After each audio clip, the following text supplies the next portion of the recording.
നമസ്കാരം. നമ്മളെ straight line എന്ന പാഠത്തിലെ വളരെ ഇമ്പോർട്ടന്റ് ആയിട്ടുള്ള ഒരു ചോദ്യമാണ്. ഈ ചോദ്യത്തിൽ നിന്ന് കുറെ കൺസെപ്റ്റ് നമുക്ക് കിട്ടും. ഈ സ്ട്രെയിറ്റ് ലൈൻ എന്ന പാഠത്തിലുള്ള കുറെ കൺസെപ്റ്റ്, കുറെ ചോദ്യങ്ങൾ നമുക്ക് കിട്ടും. അപ്പൊ ഒരു ഓൾ ഇൻ വൺ ക്വസ്റ്റ്യൻ എന്ന് വേണമെങ്കിൽ ഇതിനെ പറയാം കേട്ടോ. എല്ലാതും ഇത് കഴിയും. അപ്പൊ നോക്കിക്കോട്ടെ മക്കളെ, ചോദ്യം ഇതാണ് കേട്ടോ. Consider the line. ഒരു ലൈൻ നമുക്ക് തന്നിട്ടുണ്ട്, x-2y + 3 = 0 എന്നാണ് നമ്മുടെ ലൈൻ. ആ ലൈനിൽ നിന്ന് സ്ലോപ്പ് കണ്ടെത്തണം. ഓക്കെ അല്ലെ മക്കളെ? ആദ്യത്തെ ക്വസ്റ്റ്യൻ സ്ലോപ്പ് കണ്ടെത്തലാണ്. മക്കളെ സ്ലോപ്പ് കണ്ടെത്താൻ വളരെ എളുപ്പമാണ്. നമുക്ക് y = mx + c രൂപത്തിൽ നമുക്ക് എഴുതാം. ഈ ഇക്വേഷനെ y = mx + c രൂപത്തിൽ എഴുതി കഴിഞ്ഞാൽ അതിനെ x-ന്റെ കൂടെ എടുക്കുന്നതാണ് നമ്മുടെ സ്ലോപ്പ്. അപ്പൊ അതിന് നമ്മൾ ഇക്വേഷൻ നമുക്ക് ഇവിടെ തന്നിട്ടുണ്ട്. ഗിവൺ കണ്ടീഷൻ, നമുക്ക് ഗിവൺ ഇക്വേഷൻ ഇങ്ങനെയാണ്, x-2y + 3 = 0 എന്നാണ് തന്നിട്ടുള്ളത്. അപ്പൊ y = mx + c രൂപത്തിലാക്കണമെങ്കിൽ നമ്മൾ ആദ്യം y-യുടെ ടേമിനെ മാത്രം ഇവിടെ നിർത്താം. അപ്പൊ -2y = -x -3 x-നും -3നും +3 അങ്ങോട്ട് കൊണ്ടുപോയി. ഇനി ഇവിടെ y മാത്രം പാടുള്ളൂ. അപ്പൊ നമ്മൾ എന്താ ചെയ്യാന്ന് വെച്ചാൽ ഫുള്ള് ഒരു -2 കൊണ്ട് അങ്ങോട്ട് മൊത്തം അങ്ങോട്ട് ഡിവൈഡ് ചെയ്യാം. അപ്പൊ ഇവിടെ y എന്നായി, ഇവിടെ 1/2 x എന്നായി, ഇവിടെ 3/2 എന്ന് പറഞ്ഞിട്ടായി. ഓക്കെ അല്ലെ മക്കളെ? 3/2 പറഞ്ഞിട്ടായി. അങ്ങനെയാണെങ്കിൽ നമുക്ക് ഇവിടെ നിന്ന് ആരെ കണ്ടുപിടിക്കാം? സ്ലോപ്പ് കണ്ടുപിടിക്കാം. സ്ലോപ്പ് m1 = 1/2 എന്ന് പറഞ്ഞിട്ട് നമുക്ക് കിട്ടും. സ്ലോപ്പ് ആരാണ് മക്കളെ? നമ്മുടെ m1 അല്ലെങ്കിൽ m എന്ന് എഴുതിയാലും മതി. സ്ലോപ്പ് m = 1/2 എന്ന് കിട്ടും. അപ്പൊ ഇതാണ് നമ്മുടെ സ്ലോപ്പ് കണ്ടെത്താനുള്ള പരിപാടി. ഇപ്പൊ y = mx + രൂപത്തിൽ എഴുതിയിട്ട് x-ന് കൂടെ എടുക്കുന്നതാണ് നമ്മുടെ സ്ലോപ്പ്. പരിപാടി കഴിഞ്ഞു. ഓക്കെ അല്ലെ മക്കളെ? അപ്പൊ സിമ്പിൾ കഥ. ഇനി നമ്മുടെ രണ്ടാമത്തെ ചോദ്യത്തിലേക്ക് കിടക്കാണ്. രണ്ടാമത്തെ ചോദ്യം പറയുന്നത് x-ഉം y ഇന്റർസെപ്റ്റും കണ്ടുപിടിക്കേണ്ടതിന്റെ. അപ്പൊ x ഇന്റർസെപ്റ്റും x and y intercept കണ്ടുപിടിക്കാൻ പറഞ്ഞു കഴിഞ്ഞാൽ നമുക്ക് ചെയ്യുന്ന പരിപാടി നമ്മൾ ഇങ്ങനെയാണ്. ഇതേ രൂപത്തിലാക്കും. x/a + y/b = 1. ഇതേ രൂപത്തിലാക്കി കഴിഞ്ഞാൽ ഈ x-ന് അടിയിലേക്ക് എടുക്കുന്നതാണ് x ഇന്റർസെപ്റ്റ്, y-യുടെ അടിയിലേക്ക് എടുക്കുന്നതാണ് x-ന് അടിയിലേക്ക് എടുക്കുന്നതാണ് x ഇന്റർസെപ്റ്റ്, y-യുടെ അടിയിലേക്ക് എടുക്കുന്നതാണ് y ഇന്റർസെപ്റ്റ്. അപ്പൊ നമ്മുടെ ഇക്വേഷൻ എടുക്കുക. x - 2y - 3 = 0. ഇതാണ് നമ്മുടെ ഗിവൺ ഇക്വേഷൻ. അതിനെ നമ്മൾ ഇതേ രൂപത്തിലാക്കാൻ വേണ്ടി ചെയ്യുന്ന പരിപാടി x - 2y ആ കോൺസ്റ്റന്റിനെ സമവാക്യത്തിന് അപ്പുറത്തേക്ക് കൊണ്ടുപോകുക. അപ്പൊ 3 എന്നായിട്ട് മാറി. ഇനി മൊത്തം ആ 3 കൊണ്ട് ഡിവൈഡ് ചെയ്യാം. കാരണം ഇപ്പുറത്ത് 1 വരണം. 1 വരണമെങ്കിൽ 3/3 വേണം. മൊത്തം ആ ഇക്വേഷൻ 3 കൊണ്ട് ഡിവൈഡ് ചെയ്യാം. ഡിവൈഡ് ചെയ്യുമ്പോൾ x/3 എന്നായി. സംശയമല്ലോ? പ്ലസ് ഇട്ടു, നമ്മുടെ പ്ലസ് രൂപത്തിലാണല്ലോ. -2y/3 എന്നായി = 1. പക്ഷെ ഇതേ ഫോർമാറ്റിലായിട്ടില്ല. ഇവിടെ ഓക്കെയാണ്, x/3 കറക്റ്റ് ആണ്. പക്ഷെ ഇവിടെ y/b എന്ന രൂപത്തിൽ വേണം എടുക്കാൻ. മുകളില് y-ന്റെ കൂടെ ആരും പാടില്ല. അപ്പൊ നമുക്ക് ഇതിന് ഇങ്ങനെ എഴുതാം, x/3 പ്ലസ് ഈ -2നെ താഴത്തേക്ക് എഴുതാം, y/3/2. ഇത് രണ്ടും സെയിം ആണ്, കാരണം ഇത് മുകളിലേക്ക് പോയിക്കോളും.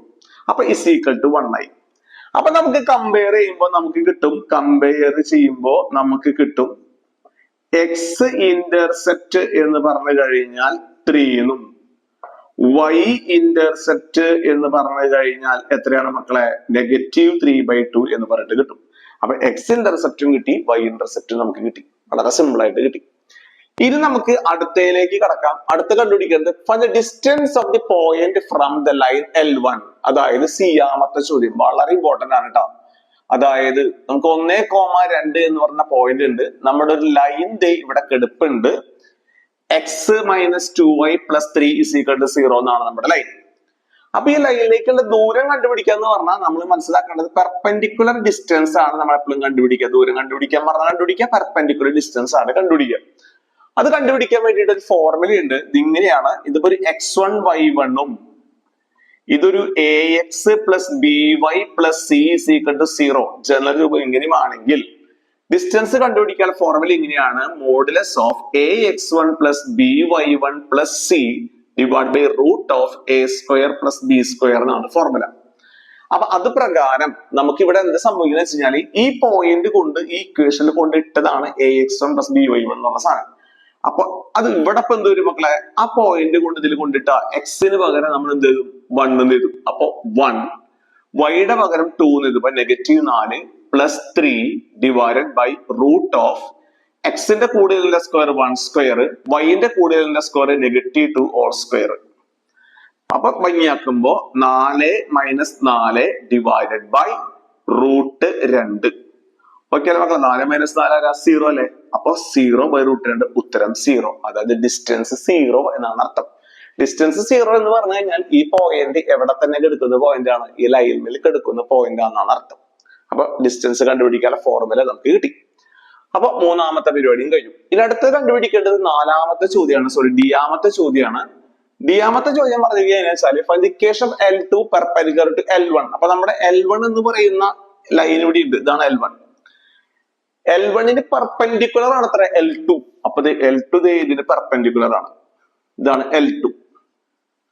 ഇനി പറയുന്നുണ്ട് ഈ L2ന്റെ വേറൊരു പ്രത്യേകത പറയുന്നുണ്ട്. L2 is passing through the midpoint of A 2,3 and B 4,1. അതായത് L2 എന്ന് പറയുന്ന സാധനം രണ്ട് പോയിന്റിന്റെ മിഡ് പോയിന്റിൽ കൂടി കടന്നു പോകുന്നുണ്ട്. രണ്ട് പോയിന്റ് ആരൊക്കെയാ? A 2,3 B 4,1. ഇതിന്റെ മിഡ് പോയിന്റിൽ കൂടി ആര് കടന്നു പോകുന്നുണ്ട്? നമ്മുടെ L2 എന്ന് പറയുന്ന ലൈൻ കടന്നു പോകുന്നുണ്ട്. അങ്ങനെയാണെങ്കിൽ L2ന്റെ ഇക്വേഷൻ കണ്ടുപിടിക്കുകയാണ് നമുക്ക് വേണ്ടത്. അപ്പൊ നമുക്ക് വളരെ എളുപ്പമാണ്. നമ്മുടെ L1ഉം L2ഉം പെർപെൻഡിക്കുലർ ആയ കാരണം നമുക്ക് L1ന്റെ സ്ലോപ്പ് അറിയാം. അപ്പൊ നമുക്ക് ഡയലോഗ് പ്രകാരം ഇങ്ങനെ സാധനം ഉണ്ട്, since perpendicular M1 M2 is equal to -1 എന്ന് പറഞ്ഞിട്ട് നമുക്ക് എഴുതാം. ഇവിടെ മക്കളെ രണ്ട് ലൈനുകൾ പെർപെൻഡിക്കുലർ ആണെങ്കിൽ സ്ലോപ്പിന്റെ പ്രൊഡക്റ്റ് നെഗറ്റീവ് ആയിരിക്കും. അപ്പൊ ഇവന്റെ സ്ലോപ്പ് 1/2 ആണ്. M2 is equal to -1. അപ്പൊ M2 is equal to -2 എന്ന് പറഞ്ഞിട്ട് കിട്ടി. അപ്പൊ M2 എന്ന് പറയുന്നത് നമുക്ക് എത്ര കിട്ടി മക്കളെ? രണ്ടാമത്തെ ലൈനിന്റെ സ്ലോപ്പ് -2 എന്ന് കിട്ടി. ഇനി കണ്ടുപിടിക്കേണ്ടത് നമുക്ക് ഈ M എന്ന് പറഞ്ഞ പോയിന്റ് കണ്ടുപിടിക്കണം. M കണ്ടുപിടിക്കാൻ വേണ്ടിയിട്ട് using MP formula, mid point formula. Mid point formula പ്രകാരം M നമുക്ക് കണ്ടുപിടിക്കാം. എങ്ങനെയാണെന്നറിയോ? x1 plus x2/2 y1 plus y2/2 ചെയ്ത് കഴിഞ്ഞാൽ നമുക്ക് എന്ത് കിട്ടും? M കിട്ടും. അപ്പൊ M എങ്ങനെ മക്കളെ കണ്ടുപിടിക്കുക? അവിടെ എല്ലാം തന്നിട്ടില്ല നമുക്ക്. അപ്പൊ 2 + 4 / 2, 3 + 1 / 2, അതായത് 6/2 3 2. അപ്പൊ നമുക്ക് മിഡ് പോയിന്റ് കിട്ടി. എത്രയാണ് മക്കളെ? 3,2. സംശയമല്ലോ. മിഡ് പോയിന്റ് കിട്ടിക്കഴിഞ്ഞാൽ പിന്നെ നമുക്ക് വളരെ എളുപ്പത്തിൽ ഇതാണ് നമ്മുടെ സ്ട്രെയിറ്റ് ലൈൻ പാസ് ചെയ്യുന്ന പോയിന്റ്. മിഡ് പോയിന്റ് കിട്ടി, 3,2 കിട്ടി. അതിന് നമുക്കൊരു x0 y0 ആക്കി എടുക്കാം. പിന്നെ നമുക്ക് നമ്മുടെ L2ന്റെ സ്ലോപ്പ് M കിട്ടി, -2 കിട്ടി. അങ്ങനെയാണെങ്കിൽ ഇക്വേഷൻ ഓഫ് L2 കണ്ടുപിടിക്കാൻ ഒരു ഫോർമുല ഉണ്ട്, പോയിന്റ് സ്ലോപ്പ് ഫോർമുല എന്ന് പറഞ്ഞ സാധനം ഉണ്ട്. ഇങ്ങനെയാണ് y - y0 = M × x - x0. അതായത് ലൈൻ കടന്നു പോകുന്ന പോയിന്റും ഒരു പോയിന്റും ലൈനിന്റെ സ്ലോപ്പും കിട്ടിക്കഴിഞ്ഞാൽ നമുക്ക് എന്ത് കണ്ടുപിടിക്കാം? അതിന്റെ ഇക്വേഷൻ കണ്ടുപിടിക്കാം. അപ്പൊ ഡയറക്റ്റ് ആണ്. y - y0 ആരാ? 2, M ആരാ? -2, x - x0 ആരാ? 3. വേണമെങ്കിൽ ഭംഗിയാക്കാം. y - 2 = -2x + 6. എല്ലാവരും ഇങ്ങോട്ട് കൊണ്ടുവരാം. 2x + y -8 = 0 എന്നായിട്ട് മാറും. ഓക്കെ അല്ലേ മക്കളെ? വളരെ സിമ്പിൾ പരിപാടിയാണ്. ഇതാണ് നമ്മുടെ പരിപാടി.